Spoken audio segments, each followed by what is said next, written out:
Ang tsismis ay naging bahagi na ng ating kultura. At maraming buhay na ang nasira dahil naging biktima sila ng fake news. Mga kaibigan, narito at ating pakinggan ang naging karanasan ni Marites sa ating dulang sa kanyang panahon.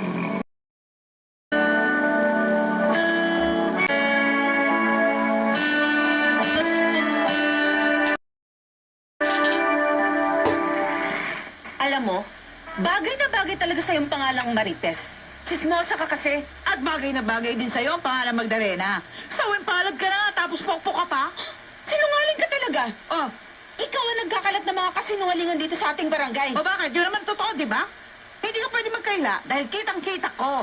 May kasama kang lalaki. Ang tindi mo? Batang-bata ang kalandian mo? Oo, ako nga yun. Pero sana, inalam mo muna ang buong kwento para hindi fake news ang lalabas sa mabaho mong bibig. Pinsan ko lang ang nakita mo. Nako, luma na yung panusot mo. Gas-gas na yung alibay na yan. Eh bakit kasi ayaw pang aminin? Talaga malandi ka? Hoy, hoy, hoy. Dahan-dahan ka ng pananalita mo, ha? Baka laslasing ko yung dila mo. Buhay ko mo sinabi mo. Ay, kung ano yung sinabi ko, totoo yun. Aminin mo na lang kasi. Talaga makati ka.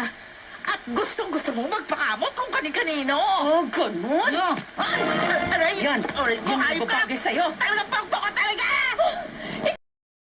Ikaw ba talaga nasaktan ng lagay na yan, ha? Eto, tingnan mo. Namula ang palad ko dahil sa kapal ng mukha mo.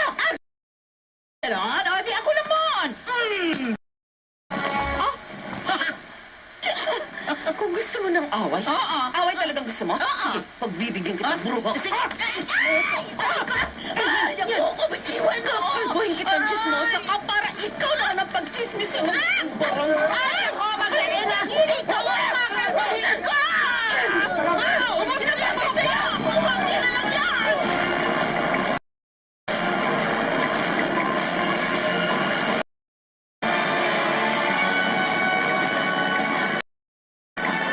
Ikaw na naman? Oh, Grabe ka talaga. Bok. Halos araw-araw meron kang kaaway ah. Eh, Kapitan, anong magagawa ko kung patuloy yung mga kabarangay natin? At sino namang hindi papatol sa'yo, ha? Oh.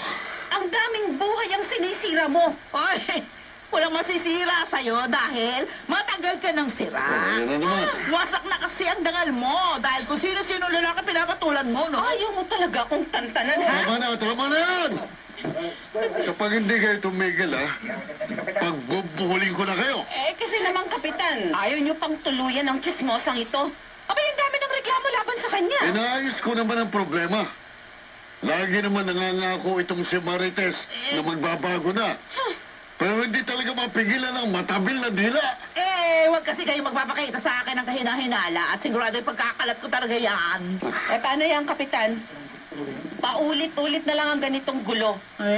Dapat kasi meron kayong magandang solusyon sa ganitong problema. Para Ano? naman hindi kayo magmukhang inutil. Aba, nahawa ka na rito kay Marites Hindi na rin magandang tapos ng dila mo Wala naman po kasing nangyayari sa mga idinudulog naming reklamo sa inyo. Kung gusto mo may mangyari, edi sa korte ka lumapit.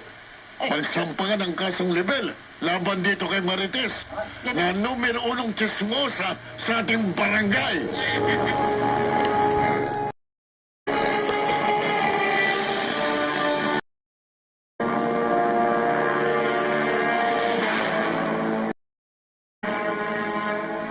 Ay, kasalanan mo yan. Ginalaan kita pero sumigi ka pa rin. Mukhang mas mahalaga pa sa kanyang chismis kaysa sa'yo. Oo nga, Itay. Nawawala na nga po ng panahon sa akin si Marites dahil sa mas inuuna niya mga bagong chika na masasagap Eh niya. bakit kasi kinukonsinti mo? Ilang beses ko na siyang pinagsabihan. Pero masyado po talagang maluwang ang bunganga niya. Kaya hayaan mo na lang. Eh alam mo bang pati ako sinisiraan na rin niya? Huwag mo lang kayong pa-apekto, Tay. Alam naman po ninyo kung ano ang totoo eh. Ay, napipiko na ako. Kaya kukumprontahin ko na siya.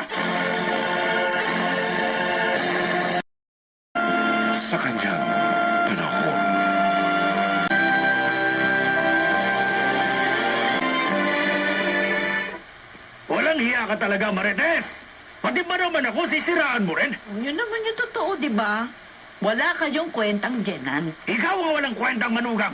Dahil kahihiyan lang ang binibigay mo sa pamilya namin. Kayo ang dapat mahiya. Ano? Pakialamero kayo. Ano? Pinakailaman niyo yung pagsasama namin ni Diego. Dahil sinisira mo ang aming pangalan. Oo, sikat ka rito sa buong barangay. Dahil kung ano-anong fake news ang ipinagkakalat mo. Anong kagulawan to? No, Eto! Ricardo. Ipakailamero magtatay. Biglang sumugod dito. Paano ba naman? Pati ako chinichismis mo. Huwag mo na kasing patulan ni Tay. Dahil wala namang naniniwala sa kanya. Oo, yan. Magpasensyahan mo na lang ang siraulo kong asawa. Sige. Oo, yan. Ganyan nga, Diego. Kampihan mo yung tatay mo. Ba't naman kasi pati si Tay dinamay mo? Oo. Naubusan ka na ba ng chismis? Kung sa bagay, halos lahat yata ng kapitbahay natin. Nagawan mo na ng kwento eh. Ano kaya kung maging writer ka na lang? Ang galing mo kasi mag-imbento ng story eh.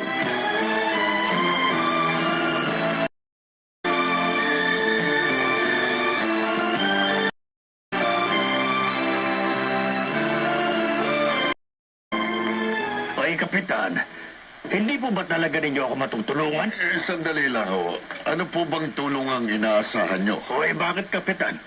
Hahayaan nyo na lang bang masira at imahe ng buo nating barangay dahil sa kadagdalan ng aking manugang? Ang trabaho ko ho ay aregluhin ang sigalot na ginagawa ni Ay, Marites. bakit, Kapitan? May naayos na ba kayong sigalot? Wala naman, di ba? Wala talagang mangyayari kung hindi kayo gagawa ng legal na hakbang. Kapitan. At hindi ko na trabaho yun. Kayong mga nagre-reklamong dapat na magsampa ng legal na asunto laban sa manugang nyo.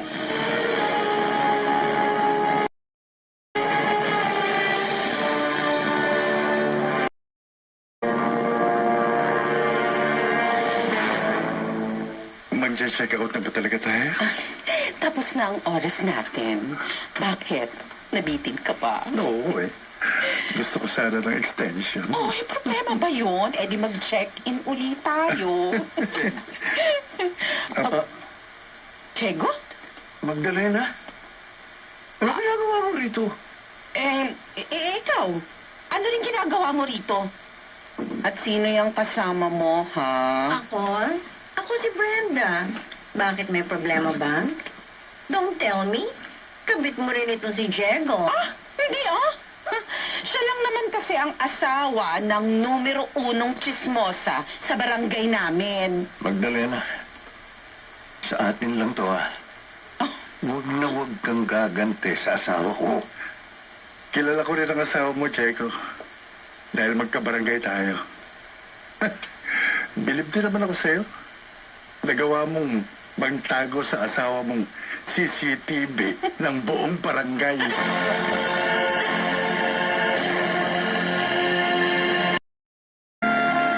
Sa kanyang panahon.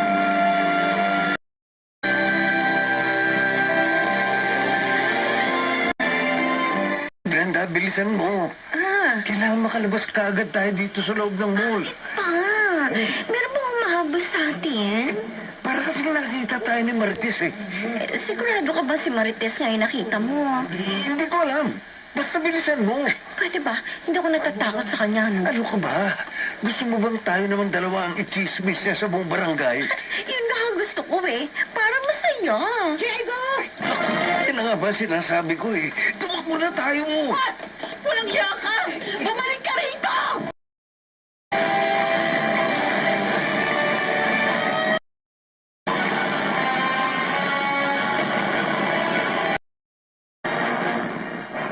Huwag ka na magkaila. Kitang-kita ko kayong dalawa. Nagkataon lang na mabilis kayong tumakbo. Umamin ka na kasi, Diego. Oo na. Ako nga yun. May problema ba? Walang iya ka. Kailan mo pa ako pinagtatangsila? Bakit mo nagawa ito sa akin? Nagtatanong ka pa? Pinabayaan mo ko. Nawalan ka ng panahon sa akin dahil puro chismis ang inaatupag mo. Mas concerned ka sa problema ng kapitbahay natin. Pero ako, ni minsan hindi mo inalam ang problema ko. Hindi ko alam kung kailan mo ako huling kinumusta. At kasalanan ko pa? Kaya pinagpalit mo ako sa ibang babae? Oo. Ikaw ang dapat sisiyan dahil ikaw ang nagtulak sa akin na mabaling sa ibang aking atensyon. Wala. Aminin ko na pagkukulang ko. Diego, pag-usapan natin ito. Kung hindi naman ako magbago eh. Huwag ka lang mawawala sa akin.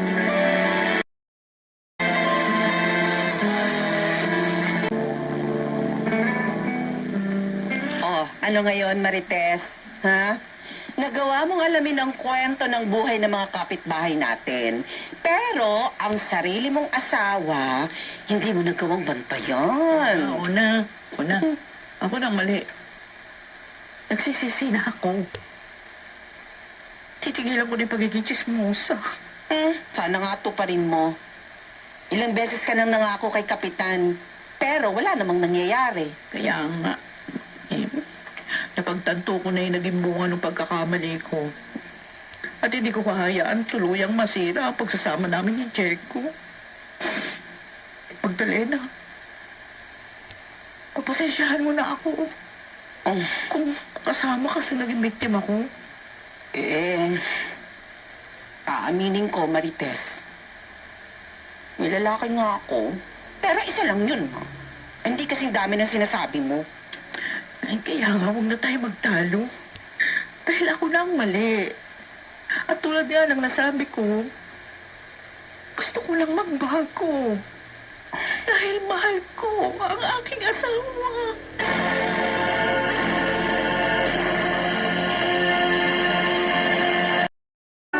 May mga tao talagang mas napapansin ang dumi at basura sa bakura ng kanyang mga kapitbahay. Subalit hindi nila nakikita ang basurang nakakalat sa loob ng kanilang tahanan. Kaya maging totoo sana ang mga salitang lumalabas sa ating bibig upang hindi natin yon pagsisihan sa kanyang panahon.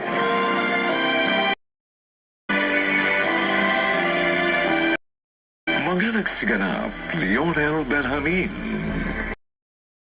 Phil Cruz, Jeneline de la Cruz, Maynard Landicho Jr., Chiquit del Carmen Amor, at si Rosana Villegas sa papel na Marites. Special Sound Effects, Jerry Mutiap.